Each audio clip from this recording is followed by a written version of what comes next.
Hey, what's up, everybody? I'm gonna. This is thanks for joining me. My first ever live stream Q&A. I've got some content prepared, but I think first, since I'm the first time doing this, I'm just gonna kind of check in on my audio and visual. I got a couple people that are helping me, but maybe you guys give me a thumbs up. Can you hear me? Okay? Yeah. All right. So sounds good. Anyway, I'm Dr. Mulick, and I'm doing a live Q&A about just for people that are interested in getting into the medical field or maybe already into the medical field, about my journey, and then just about some of the frustrations. So thanks so much for taking the time to join me. Maybe what I might do first is I might just present a tiny bit, and see if my slideshow works a little bit, and tell you guys a little bit about me and my journey, and then I might bring on some people for questions. And I've got a few people that are kind of like, a couple of my students are going to help me, but I don't know if you guys can. You think, Aaron or Antonella, if I at any point, can I just kind of bring you in? Is that cool? Okay. Maybe I'll just talk for a little bit and share my screen and just share a few slides. I think it's probably helpful to share a little bit about my struggle with like GPA and MCAT and how I got in. So let me see if I can share a little bit here.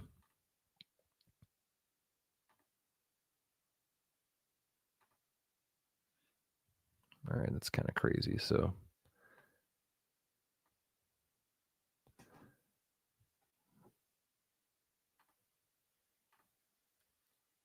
all right. So if you're seeing my screen and there's a little bit of a delay as I get there, generally when I go to these universities and I talk to pre-meds, I typically talk to them and I talk about what their number one concerns are, and it's almost always grades and getting into school, and it wasn't really any different, you know, like when I went through it, and so that's really helpful to me to kind of figure out like, hey, not a whole lot has changed in a long time.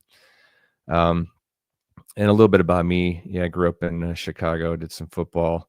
Um, I got a couple breakdance videos here. I'll skip that. I had a really good mentor. Let me just make sure I'm getting. So here's where I want to start, actually. So typically, if I were to present to you guys a resume that looked like this with these grades, like 2.0, 2.16 GPA, cumulative GPA after 4 years of college, 2.81, and then, a couple MCATs that are below 500, I would ask you guys, does that person have a chance at getting into med school? And I think that the almost unanimous answer is no. This is not really competitive. We know that medical schools are really cutting your application right away just based on just these scores. But that's me. This is me, and this is that was very painful for a long time. I had to work really hard to get around that. And then this is these are my actual grades, and you can see I got a couple D's in organic, and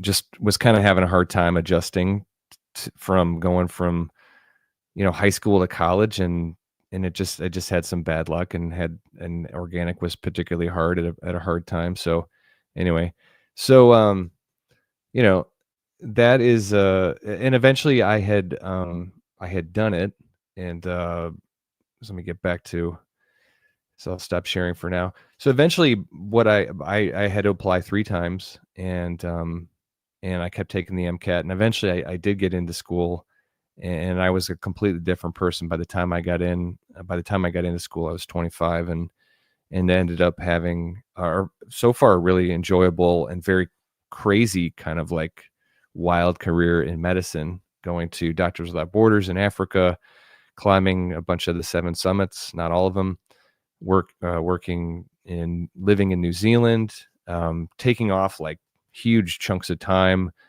to, work on hobbies and all this other stuff, and then teaching a college class. And so I say all that to tell you a couple things. One is that you really can get in, and even though you think that the deck is stacked against you. And the other thing is that in medicine, I have a lot of fun, and it's not all about medicine. I have a family, and I have a life, and I can kind of, to some extent, depending on what job I'm working, I can really can control my hours. So, with that, I was thinking of bringing on one of my students that I've worked with. What do you think, Antonella? Is this a good time? Can I patch you in? Would you like to come on? I know I see you're talking, but I can't really hear you. So do you want to give me a thumbs up? Is this a good time? Can I bring you into the screen? Okay, let's see if this works. Can you hear me now? Yeah, I can hear you. That's Okay. awesome. Hey, welcome. Thanks for Hello? yeah, I can hear you.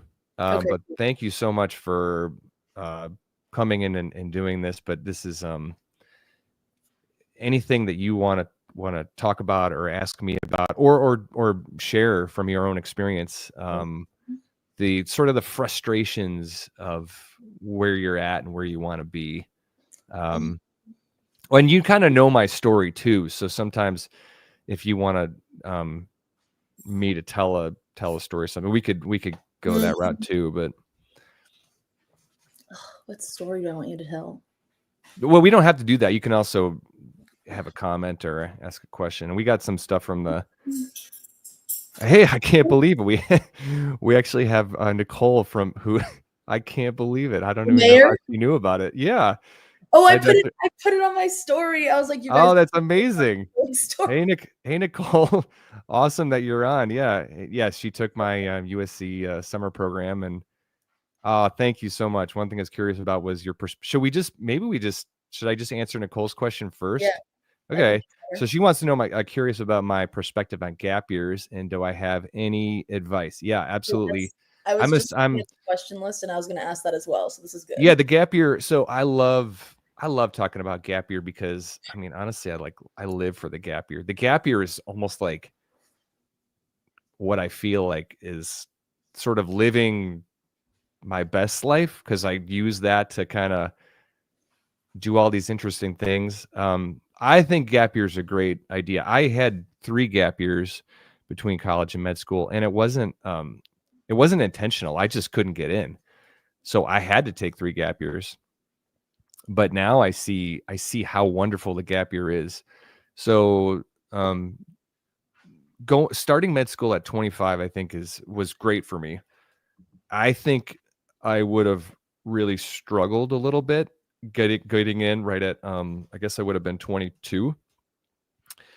And I think that during those 3 years of just really kind of experiencing, like what it was to be, I think that's sort of like the first real adult years, because it's kind of like college is sort of a little bit different. And then you get out of college and you're away from that environment, and you're working on your own and taking care of yourself. And that sort of feels like this first real adult phase.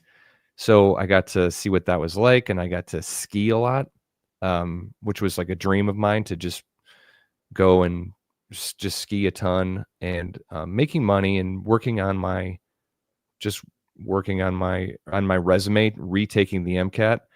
And I did that for 2 years. And then the 3rd year, I basically went back to school and did a post back, which is basically my advice to anyone who's really not getting in, is to go back to school. And then you can sort of work the system from the inside if you can get at a medical school. And at that point, I had been taking all these classes, and I was so much more mature, and I really tested the whole, like, do I really want this? And by the time I did get in, I was like, I was in a good place. So I love a gap year, and you can use a gap year. Like I also took a gap year after. It's hard to take a gap year like while you're actually in the training process, like medical school residency. That's a hard time. But as soon as after I had finished my first attending job 1 year, and I actually made a little bit of some really good attending money, and the income goes way up, which is really great. I wound up taking a lot of time off and climbing some mountains, and and knocking off some of these things. Everyone talks about like, want to do this bucket list stuff. I want to do this. I want to do that, but I'm always delaying gratification. And it's like, I think at that point I was like in my mid 30s or early 30s, and I was actually having some income come in and control my schedule. And I was able to take these trips and do all this stuff. And so you can still do gap years even after you become a doctor and do residency. So, yeah. Now, I don't know, Nicole, if you had anything specific about a gap year, but I think I recommend it, and you can use a gap year in a couple different ways. You can use it to strengthen your application, or you can use it to just do a bucket list item that you might not get a chance to do again. It's really hard once you start med school and residency. I think it's hard to take like a huge chunk of time off until you're sort of done with the whole thing. So if you feel like you want to wanderlust and work in a different country or live abroad, or, you know, like I was in my case, I was being sort of a quasi ski bum. That's a lot harder to do during those training years. So anyway, that's my thoughts on gap year. I give it a, I think it just ultimately just continues to add to your resume and to your depth of a person. So I think it's a good thing. Anything that would you add anything on that, Antonella, or anything I didn't really touch on? No, I agree. I'm currently, I mean, even before like I took your class and you had like the whole like, do you gap year, bro? Yeah. Presentation, I was kind of like, yeah, I'm taking a gap year. Like, I'm tired of, not like tired of school, but I was just like, I can't like put all my energy into school after undergrad. So I'm in my gap year right now. Yeah, good. I mean, that's great. I mean, I was planning on taking another one, but we'll see. We'll see after our convo. So yeah, right now I'm focusing more on like the gaining clinical hours, but like also working because it's like a paid job. So that's my main goal for my gap year. But I do want to do some fun things, and I think it's like the perfect time because you're not really tied to anything specifically. Like you're not like in a specific location where you need to be.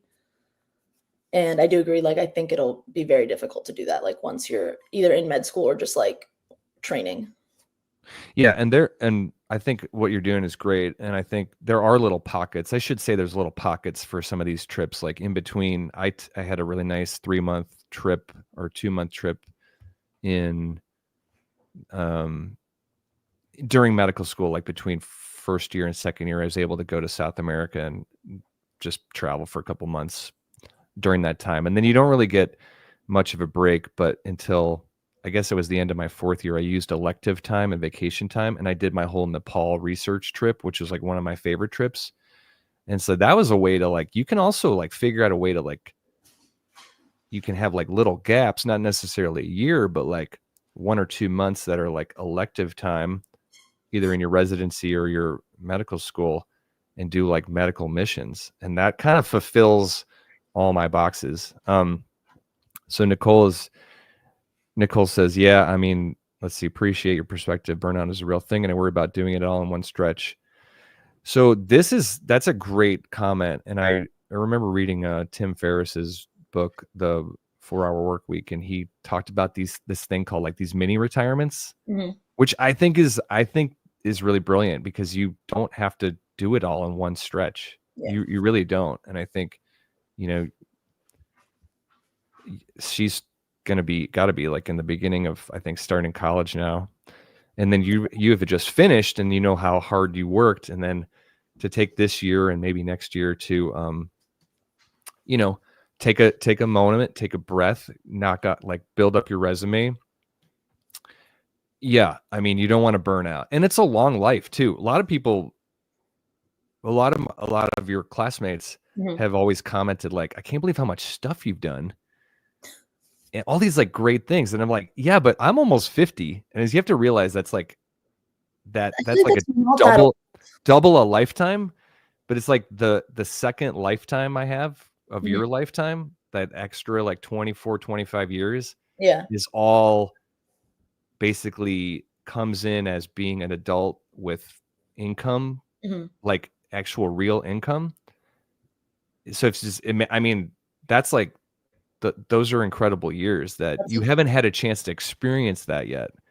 And so yeah, imagine you get like a whole lifetime of you could have you have all this like great stuff. So it's a long life. You can really do like a lot of stuff, but I know it doesn't seem like that yet. I definitely agree. I feel like people my age or just like college students, like like you when you set a goal in your mind, especially like when you're younger, like you're say like let's say like since you're a little kid and you say I want to be a doctor. People don't like think of how much time and effort. Obviously, you're like it's hard because not everyone's a doctor, but people don't think of how much time, effort, like things you have to sacrifice. And then when they're actually doing it, they're like, oh, wait, like, do I want to do this? Do I want to keep doing this for X amount of years? And I feel like for the people who actually do want to do it, you just have to look at it in the sense that like the time's going to pass anyways. Like, what do you want to be working towards? Because either way, whatever you do with your life, you're going to be working towards something. So you just have to like really prioritize what you want your time and energy to go into, and if you're going to be happy in the end. And I think I've really realized that, especially like the last like honestly since I entered college, because like especially seeing my mom get older, like she just turned 50 this week, and she's always like, "Oh, I'm so old. I'm so old." I'm like, "You're so young." Like, what do you mean you're so young? Like you have 3 kids, you've had a whole life, and you still have like, I mean, hopefully 50 more, but like if we're being realistic, like 40 more years, that's a long, long time. It is a long time, yeah. Yeah. And people are just living healthier for Yeah. longer, you know. I can't like I remember when my parents were 50, I don't think they weren't doing like backcountry ski trips or anything or like Ironmans like the kind of stuff I'm doing now. So Yeah. we're just like we're living healthier and doing like crazier stuff and you know the opportunity to travel. Like my parents didn't really do crazy traveling Mhm. and but the way people travel now it's like becoming, you know, easier and so there's like all this like great stuff that you Yeah. guys have to look forward to. Um, let's see. So, did you have uh, anything else that you were on my mind? I know we have Aaron, Aaron is also here and he's available. I don't know if he's got his screen off at the moment. I think I maybe can bring you in, Aaron, if you want. But maybe I'll bring you in to the and Anton, go ahead with your question. I'll well, I was just gonna say, I'll patch Aaron in. maybe like why feeling lost might be normal in this journey. Yeah. Wow. Good question. Why is feeling lost? So I think that I'm going to guess, and I did feel this way. I felt very lost. First of all, it's like, you can't, you don't just get to flip a switch and like get into school, you know? So Mhm. that's like one thing is that there's like this gatekeeping, you know? And I think that's very hard because you're kind of like, wow, I was looking at my GPA. I was looking at my MCAT. I was getting 0 interviews Mhm. and I just didn't have anybody else that was really in my shoes. Like maybe, I don't know, there might have been like one other guy, but I think that's part of it is to not really have because I would know people that were in medical school. I would know people that were applying.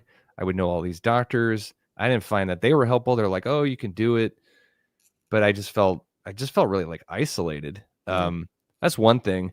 The other thing is that it's like it's very normal, I think, to feel like you just don't really know what your purpose is and you don't know what your path is.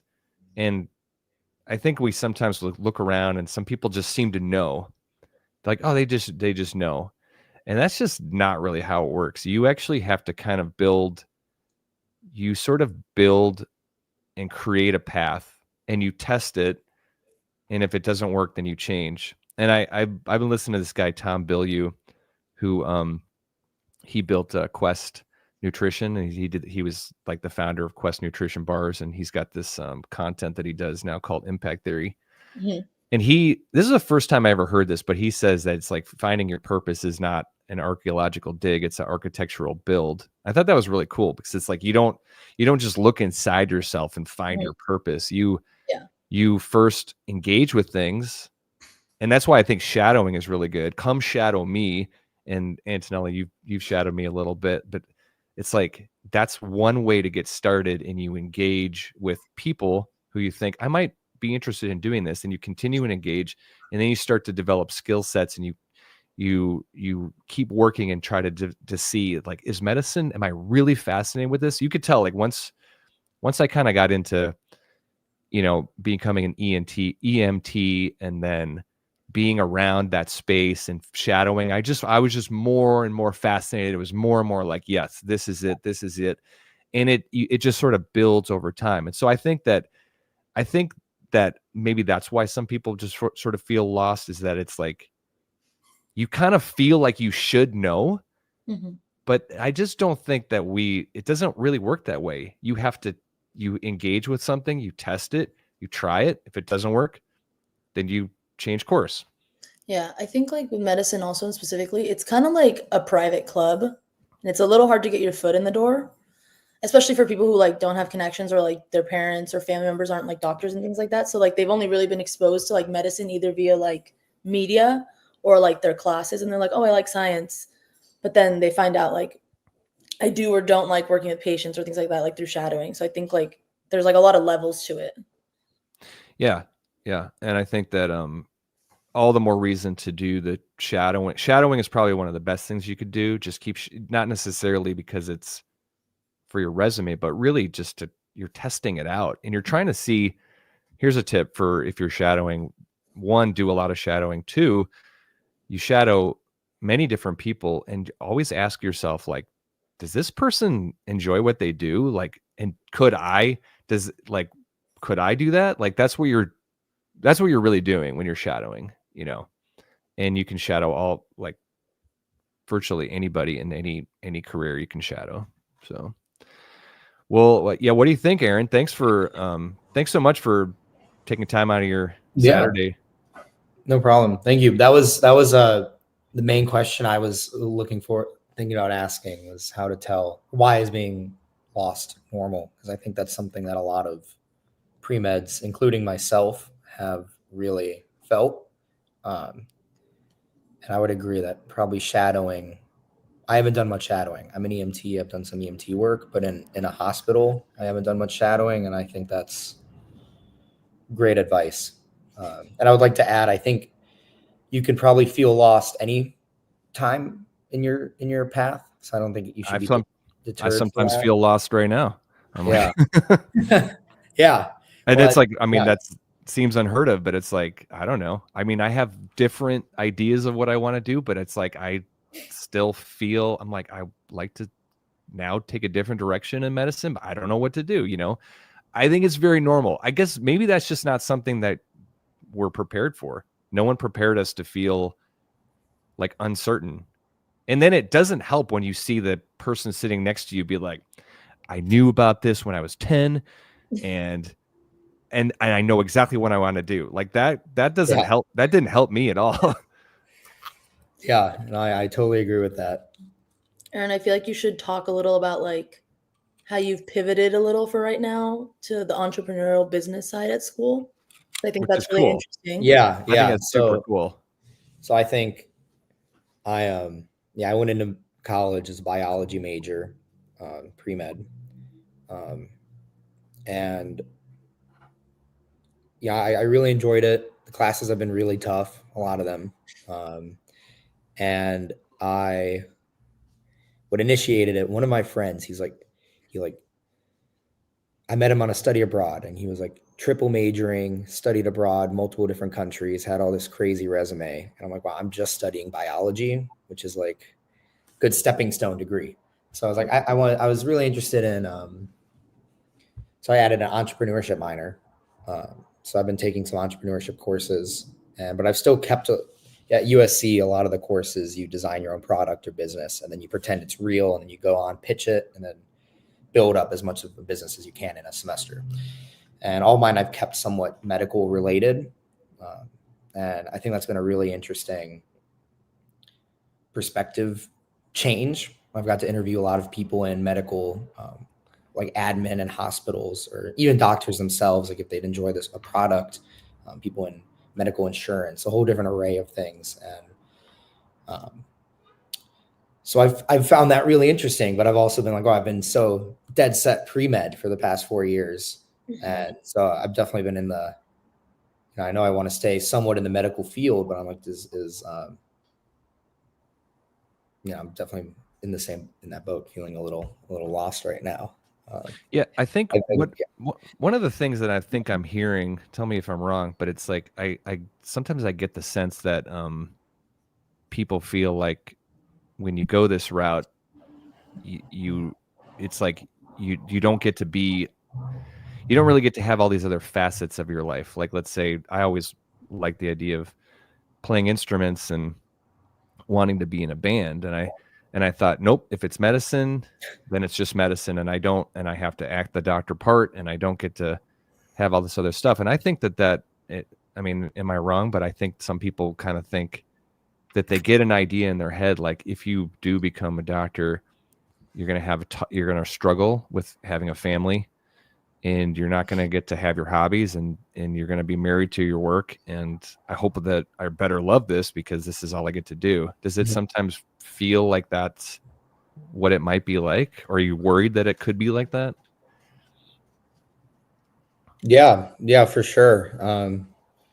But I do think, especially taking a class like yours, and I have been exposed through to other doctors, getting out there lets you see other perspectives. Like if you just read everything you need to do to become a doctor, and then what being a doctor entails, I think it's really intimidating.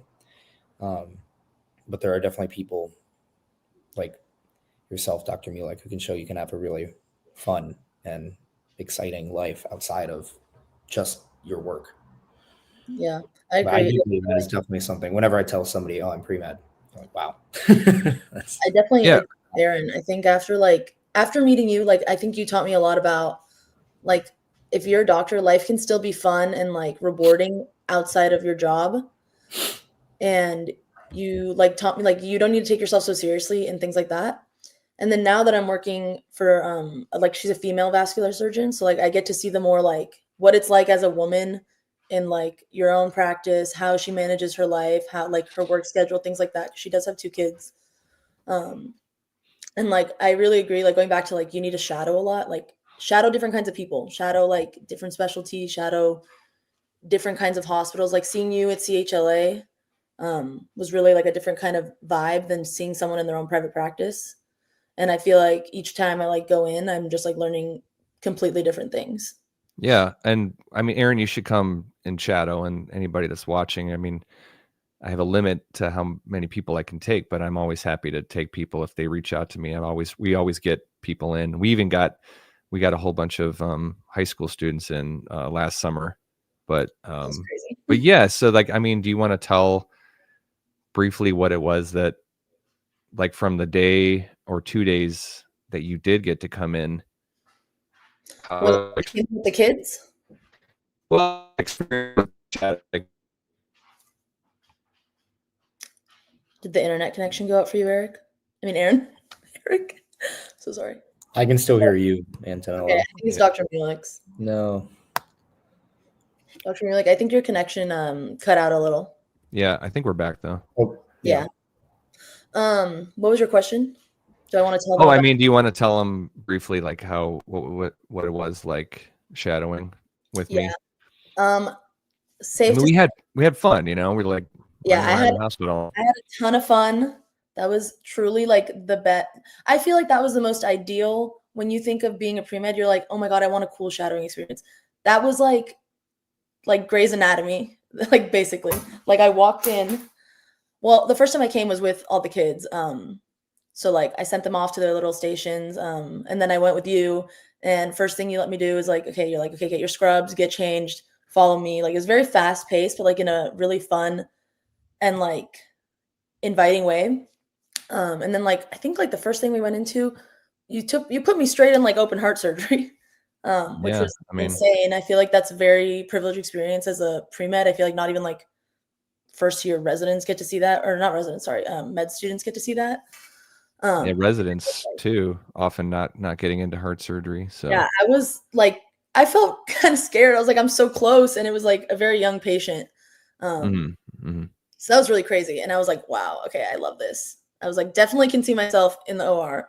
And I know like for Danya, that wasn't like, she didn't feel as excited for that. Yeah, that's valuable though. Yeah, That so shadowing that's was valuable for her.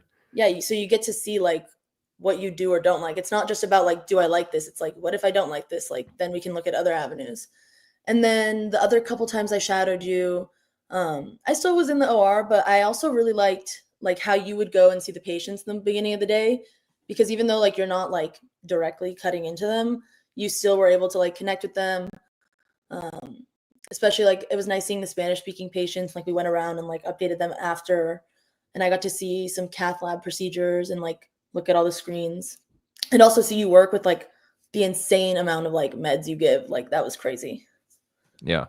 For So it's cardiac like, anesthesia, it is a lot of meds that we give. Yeah. Well, good. I'm glad. And so, yeah, so shadowing is, I guess for anyone that's watching this, I would say try to shadow as many doctors as you can and actually ask as many doctors, because there's going to be a lot of people will probably just say no. But for the most part, it's like we all had to do it. Like I had to shadow. So we understand that that's part of it. So, well, I'm just wondering, we have maybe just a little bit of time left. I don't know if there's anything else you guys want to talk about. I can tell you this, probably there's like 2 questions that come up from pre-meds more than anything. One is how to stay motivated after a failure. People want to like know how to deal with failure and how to stay motivated throughout the long road. And then the other thing is people like to know whether or not like I'm happy, like, or is being a doctor worth it? Those seem to be like the recurring questions outside of like, how do I deal with the bad GPA and how do I do my personal statement? Those come up, but those types of techniques or whatever are learnable, and you can, if you keep trying, you can eventually get in. But what do you guys think about talking about it, either of those things? You can go first, Aaron, if you want. Or something else. Yeah. So like how do you keep motivated after a failure? And I'm sorry, what was the other question? The other one was like, people wanted to know if I was happy or if I thought it was worth it. Like, am I happy with my job, my career? Do I think it was worth the sacrifices?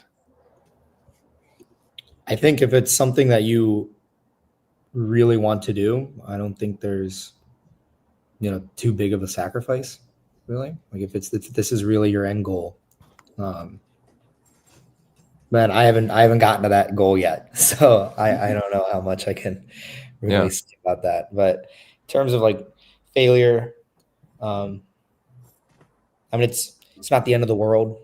For me, I had to withdraw from a class, so that looks pretty bad on the transcript. But I mean, still probably better than getting a couple D's that. in organic like me. That's like I wish I had done something about that. Yeah. Well, it was for me, like in the moment, that was my first time where I've ever, like in high school came really easy for me.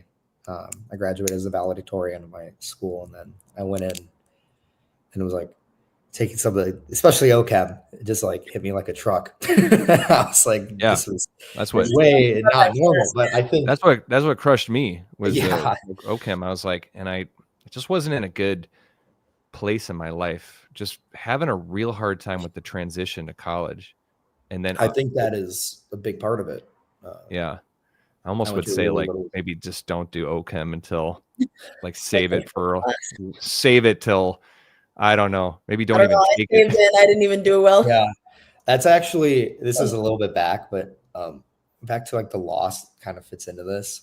One thing that I wish I knew going I don't know the age of everybody listening, but going into college, I just assume like even though I read you can do whatever major, but I just kind of assume like do biology because that kills 2 birds with 1 stone. It gets me a major and it fulfills all my pre-med requirements.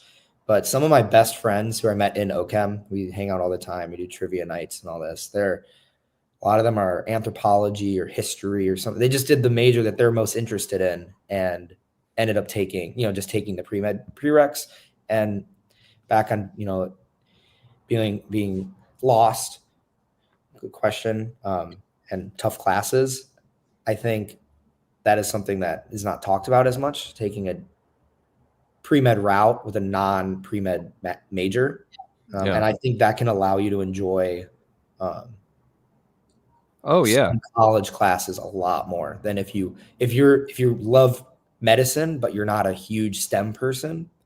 I think that can coexist as a doctor, and you only have the 4 years in college, or you only have a couple years in college, so make the most of those the classes that you're able to take.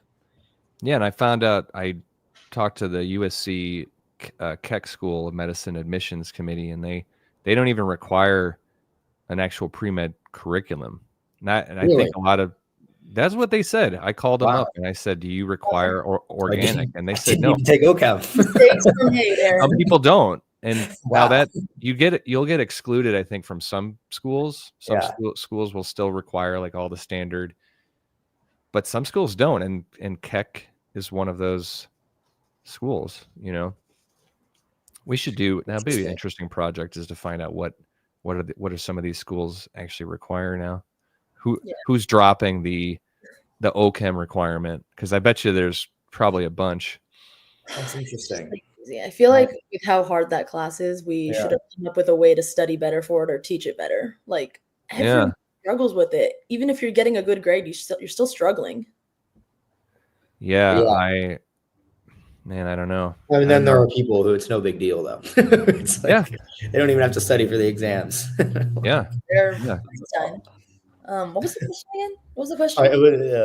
Well, we were talking about failure, which I think is, we don't really normalize failure in the medical education process, and I think that sets up people for major pain and frustration, because eventually it's like a normal part of learning is you actually have to fail.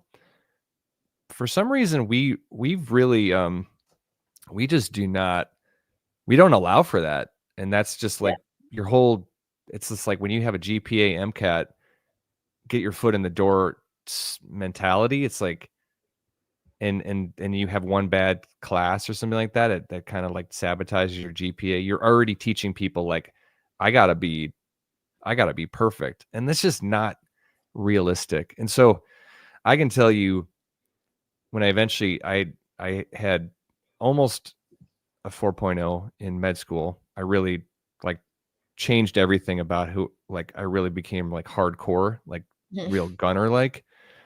And so I just became so averse to any mistakes or any bad test score. It's like it's very paralyzing, and it's not a growth mindset. You guys know about growth mindset, fixed mindset? Yep. What we need to be teaching people is to have a growth mindset. And a growth mindset is basically you set your self-esteem and you build your self-esteem around learning rather than being right or perfect. And this is where I think we get it wrong in our education system, is that people are so afraid of like, I'm not good at this, I can't do this, rather than like, oh, I can't do this yet, but this is something I can learn. And I don't know. I remember I had failed my board exam by like one question, and that was devastating. And now I'm like, okay, well, all right, big deal. That happens. But at the time I was just like, wow, that was so devastating. But I had built my self-esteem around just being like a good test taker and not making mistakes. Mm-hmm. But that puts you in a real vulnerable situation, because when you get into the medical field, you're going to have things go wrong. You're going to make mistakes, and you're going to have people actually die in your care. And it can be just crushing, you know? So that's one thing I would like people to take away from this, is to start changing their mindset about failure and work on the growth mindset. Like, you know, just make yourself a learner. You're going to make mistakes. Don't worry about it. It's hard. It's easier said than done, but that's what you got to do. Yeah. I feel like I'm a victim to that right now. I'm working on that. Like, for what people think is like competitive med school applicants, I feel like I'm on the lower end. but like I have to like remind myself like, okay, like I'm doing it for the right reasons. I like actually want to do it. The things that I am involved with like are meaningful to me, and like if you look at it from like the analytical side, like yes, they look good on a resume, like, and it's like a long journey. So I've just been like reminding myself like it's okay, like it's okay to be a little late. It's fine. It'll all work out, and then if it doesn't, then it wasn't meant for you at that time at least or something. So yeah. Yeah. I mean, a little bit of self-compassion is good. I'm a big believer in the word yet. You know, like, all right, I haven't done this yet, but you know, that is a helpful word. I get a lot of fellows and residents I'm surprised how down on themselves. They're like, I'm like, yeah, I'm not good at this. And I'm like, oh, don't say you're not good at it. Just say, I haven't had the opportunity to get better at this. Yeah. Um, That's like a really big problem. Like we're like our own worst critics, and then it like influences how we interact with other people, which then like obviously rubs off on other people, and like then it can start to like be a pattern. Like I feel like a lot of people, especially like now that like life is just getting more competitive, like jobs want more education, they want more experience, like you feel like you have to be professional all the time, all these things. And like we want ourselves to be perfect, but like that's just not realistic. Like everyone is a person, and especially in the medical field, like how are you gonna advocate for patients if you can't even like advocate for yourself when you're like seeing like the actual problem within you? If that makes sense. Like you can't be striving for perfection every day and then like absolutely like tear yourself down when you don't meet it, because it's just not realistic. That's good advice. Yeah. I mean, that's well said. Well said. By the way, we got another comment from Nicole. She's like, I hope you guys know this talk means the world to undergrad students like me. Yeah, thank you. I appreciate that. Thank you, Nicole. And you know, I think maybe we got like 2 minutes left. Is there anything quickly we should like run over and like kind of, Nicole, I don't know, you're active on the chat. Is there anything else you want to know? I'll let you guys think about that for a minute, but I'm super excited that you guys joined me for this. I'm going to be working on some content and just basically answering questions about the journey. How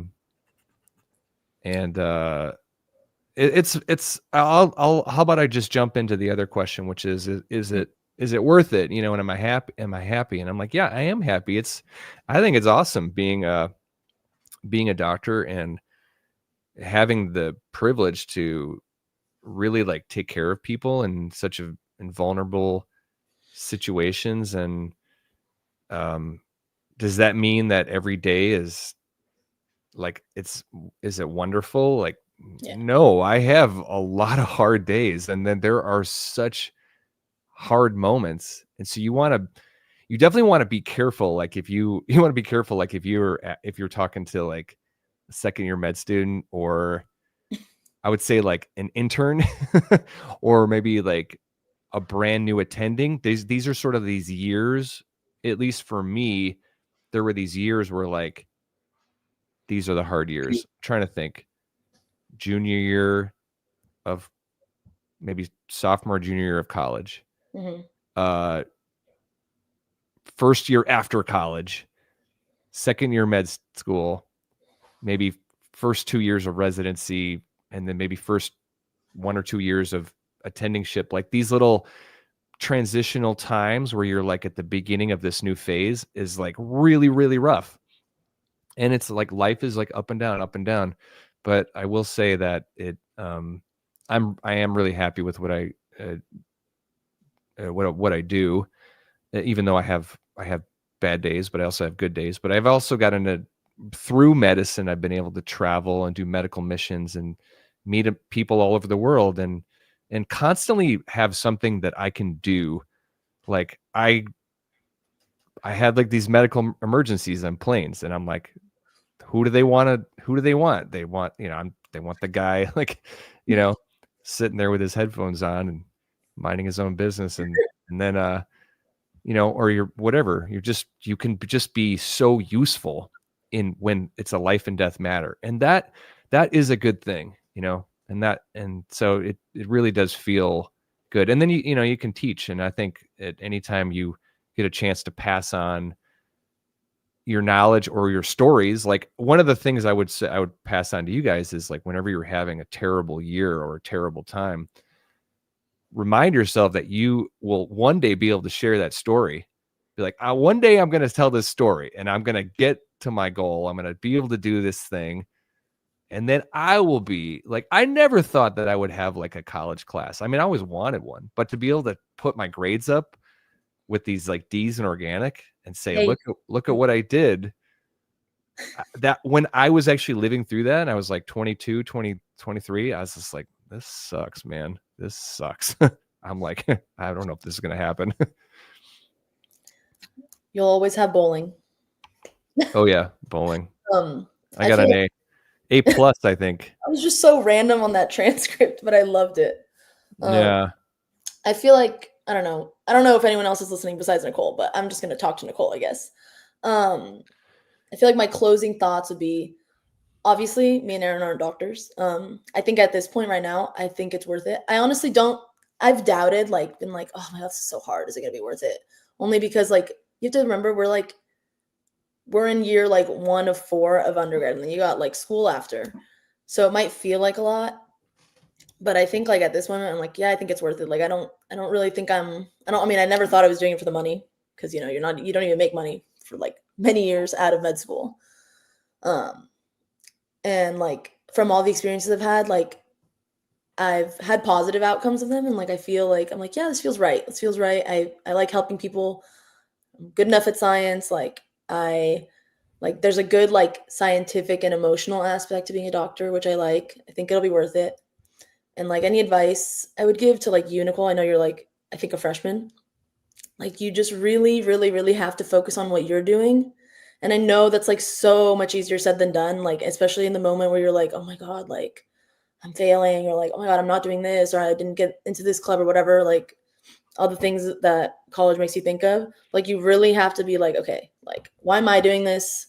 Like who am I? What do I want to do? You have to be like a little selfish and just think of like yourself in this time, because like you don't know what other people are doing. Like they could get in, like they could say like, oh my God, I passed this class, but like they could have been in the library like every single day, like 12 hours. That's not like life. And especially like right now, undergrad is not the time to be like sacrificing your happiness to that extent, because you're going to have a long road to do that. And I think you like every pre-med should just know like it's not the same for every single person. Like, and as like the years go on, I think like the med school application is becoming more holistic and looking at different things. So there's really like, there's no box that you can just be like, yep, I got in. So that's my advice. Yeah. Yeah. Well said. I think that you totally got it. Yeah. Go ahead, Aaron. Yeah, I want to second a lot of that what Antonella said. Just don't.